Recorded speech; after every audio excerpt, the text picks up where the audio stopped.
So the Aleppo Codex is the most accurate manuscript of the Tanakh that exists, but unfortunately most of it's missing. So we can't directly compare this manuscript to the Aleppo Codex, which is what we want to do. However, what we have are witnesses to the Aleppo Codex. And what do I mean by witnesses? There were people who went and examined the Aleppo Codex before the pieces went missing, the pieces of the Torah, and they gave us various types of information. They would say, we compared this section to this other section, this other version, and so there are scholars who have reconstructed what is in the Aleppo Codex down to the very letter in the case of the Torah. One of those is Menachem Cohen, who created the MG Keter database, which is available online. We'll throw up a link to it here. And then Rabbi Mordechai Breuer, he also reconstructed it. And then Professor Jordan Penkauer, he then found more evidence, that's the new evidence book I refer to, that got down to some really fine details. So we don't have the Aleppo Codex in the Torah, but we have a pretty good reconstruction of at least what the consonants were, maybe not the vowels and accents, but when it comes to the consonants, we have a pretty good idea of what the exact letters were. And when I say here variant, I mean, well, we'll show an example here, but basically variant means what I found in PS3 in this Torah scroll from around the year 1000 is different than the Aleppo Codex, but it's incredible to go through 5 chapters and there's not a single difference even in a single letter. And in these other chapters, there were, two minor differences. Let's look at those.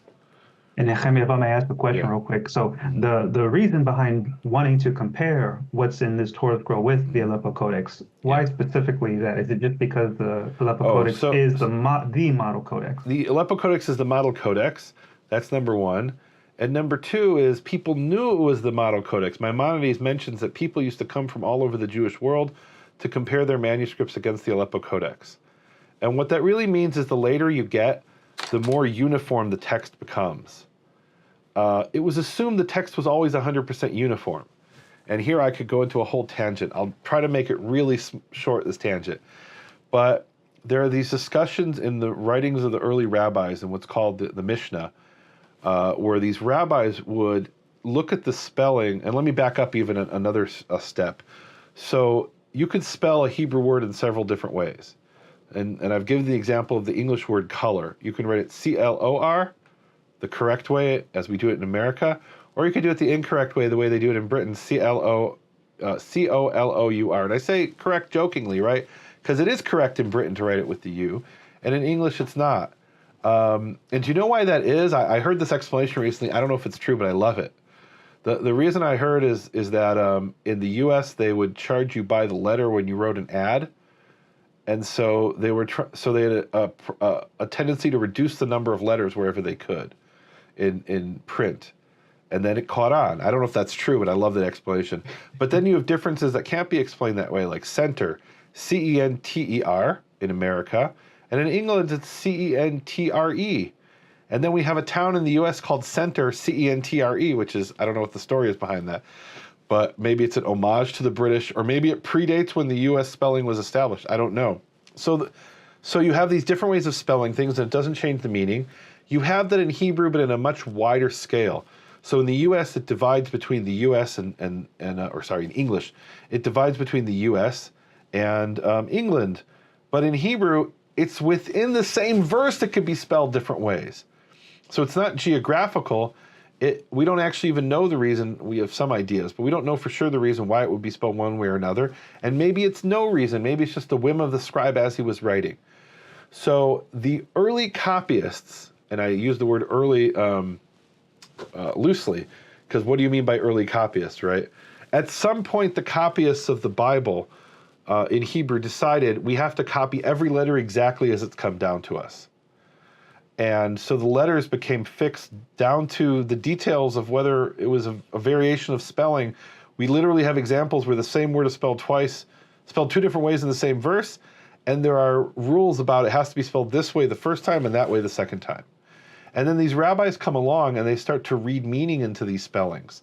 They say, oh, this is spelled here with a vav, and the other word doesn't have the vav, and so that vav has extra meaning.